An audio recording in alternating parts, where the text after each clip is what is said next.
Salut à tous, salut à toutes. Donc aujourd'hui, je vais vous faire une vidéo sur 10 astuces pour faire une bonne vidéo.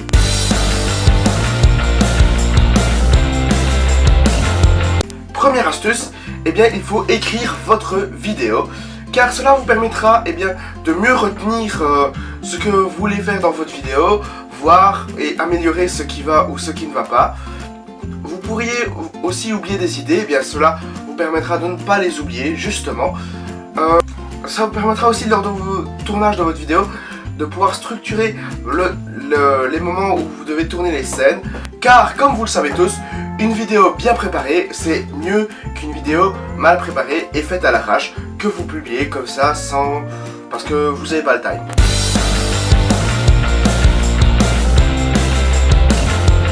La deuxième étape, c'est mettre en place votre matériel. Et oui, donc par exemple, vous préparez votre caméra, surtout la batterie de votre caméra, parce que sinon pour filmer c'est chaud. Et si vous n'avez pas préparé la batterie, justement, vous allez devoir faire charger votre caméra, puis ensuite la motivation risque de partir, donc vous risquez de vous retrouver à jouer à Clash of Clans au lieu de faire votre vidéo. Voilà, donc toujours pensez à charger la batterie de sa caméra, c'est très important. Donc préparer son matériel, c'est-à-dire préparer aussi l'éclairage par exemple, le son aussi, les micros et tout, pour ne pas devoir aller chercher un micro qui est tout au fond de votre valise que vous venez de ranger, parce que voilà, ça peut être con, c'est des choses comme ça, et ça peut être très con, donc toujours préparer son matériel. Ça permet aussi d'être beaucoup plus rapide dans le tournage, de tout avoir sous la main. Moi derrière moi par exemple, vous ne voyez pas, mais hors champ, il y a tout le matériel qu'il y a derrière. Et donc, voilà.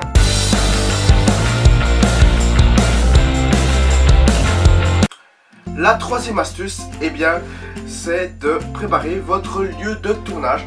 Cela permettra une meilleure qualité de vidéo. Donc par exemple, empêcher que Lulu le voisin allume sa tondeuse pendant que vous tournez.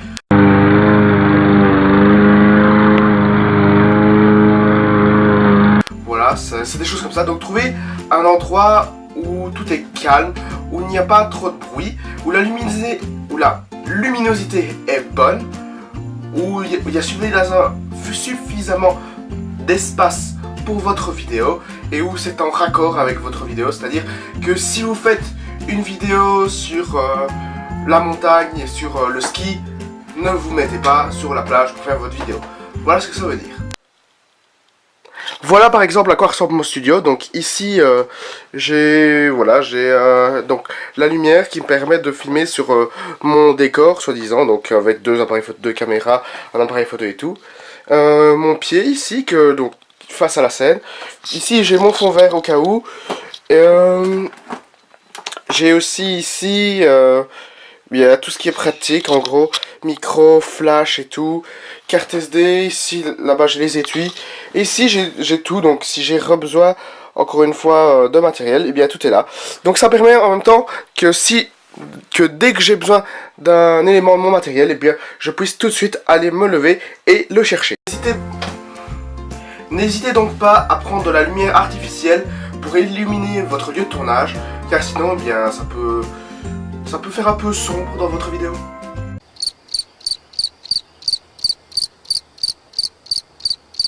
Coucou.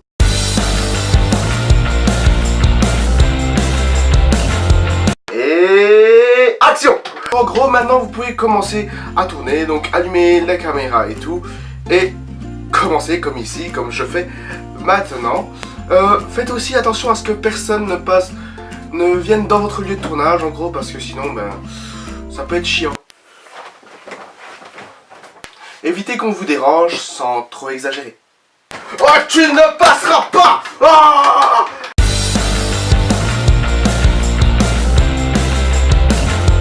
Maintenant que la vidéo est lancée, n'hésitez pas à faire plusieurs prises d'une même scène. Évidemment, ça peut vous permettre déjà au montage, que si une prise est ratée, vous pouviez directement switcher à une autre qui est la même. Ça vous évite de refaire la prise, donc de ressortir tout votre matériel et de vous refilmer. Ça, c'est une chose. En même temps, cela permet de voir quelle est la meilleure. Donc s'il y a une que vous préférez, vous la mettez justement, vous mettez cette prise là. Évitez aussi de faire bouger votre caméra, donc fixez-la à un point où elle ne pourra pas bouger Mais surtout, évitez que la personne qui filme ou vous-même, eh bien, bougiez la caméra parce que sinon ça peut donner le mal de mer et le mal de nerfs, ça donne ceci. Pour vous donner un exemple dans vidéo, regardez ma vidéo Harry Potter, eh bien pour une seule prise de 13 secondes, j'ai dû la refaire 6 à 7 fois.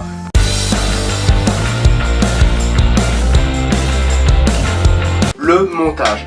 Le montage en gros, c'est un peu comme le ciment dans une construction, c'est ce qui va faire tenir votre vidéo, votre maison. Donc c'est ça le plus important, c'est ça où vous allez passer en gros le plus de temps. Par exemple, je vais reprendre encore l'exemple de la vidéo Harry Potter, c'est la plus récente pour moi. Eh bien j'ai mis 1h30 à filmer pour 2 minutes et j'ai mis 2h30 pour le montage, en gros. Donc en fait le montage c'est vraiment ce qui vous permet par exemple de rajouter des musiques au montage, ou rajouter des vidéos ou des images, ou même changer l'ordre de vos prises, voilà. Et alors c'est là que votre scénario que vous avez écrit tout au début avec le conseil numéro 1 va vous aider car je me perds facilement. Donc c'est pour ça que j'ai mon scénario à côté de moi avec l'ordre des prises que je dois, dans quelle ordre les prises je dois les mettre, voilà. Je cherchais ce mot là. Voilà, c'est pour ça que c'est hyper utile d'écrire eh bien, le scénario à la main. Miniature. La miniature ça va être la chose la plus importante pour votre vidéo si vous la mettez sur YouTube. Car c'est la première chose que les gens vont voir, le premier regard. Et donc c'est ça qui va donner envie aux gens d'aller voir votre vidéo. La miniature doit rester, je vais pas dire ça parce qu'elle peut être délirante et des choses comme ça, mais elle doit rester en lien avec votre vidéo.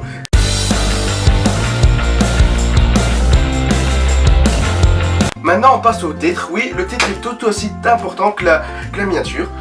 N'oubliez jamais que le titre doit être en lien avec la miniature et avec la vidéo, car des titres putaclic généralement c'est, comment dire, chiant. Oui, donc c'est comme avec la miniature, vous cliquez une fois, vous cliquez deux fois, la troisième fois, vous savez que c'est de l'arnaque, vous cliquez plus, quoi, c'est comme ça.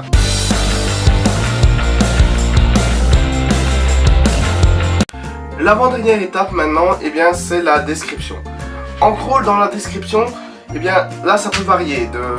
N'importe qui vous pouvez mettre n'importe quoi dans la description. Bien sûr il y a des schémas, des modèles, mais j'ai déjà vu de tout et n'importe quoi. Et donc c'est aussi bien, je ne critique pas. Mais d'habitude, moi ce que je fais personnellement, et je vous conseille de faire ça, mais si vous avez pas votre propre modèle, encore une fois c'est très bon. Et bien vous mettez d'abord la description de la vidéo, ensuite en dessous je mets mes futurs projets. Ça peut intéresser certaines personnes pour vous suivre pour plus tard ou pour voir ce que vous allez faire plus tard et donc vous suivre ou pas.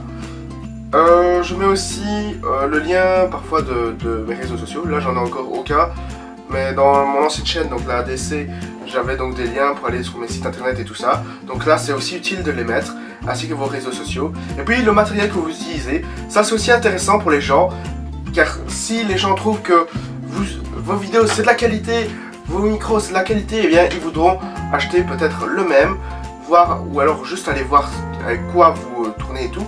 Donc moi je mets toujours le matériel que j'utilise dans la description.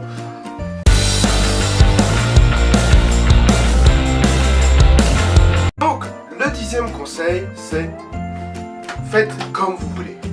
Je viens de vous donner en gros un modèle, un schéma qui permet de faciliter le tournage de vos vidéos. Mais si vous avez un autre en tête, si vous voulez rajouter des éléments ou en modifier ou même changer certaines choses, eh bien faites-le. N'hésitez pas à développer votre créativité. Comme je viens de le dire, c'est un modèle que je vous donne. Eh bien allez-y, appliquez-le, changez-le. C'est comme une sauce, il faut la changer à son goût. Ça doit vous plaire à vous en gros. Donc allez-y, n'hésitez pas. Donc moi je vous dis à la prochaine et salut les gens, c'était Tom Carré.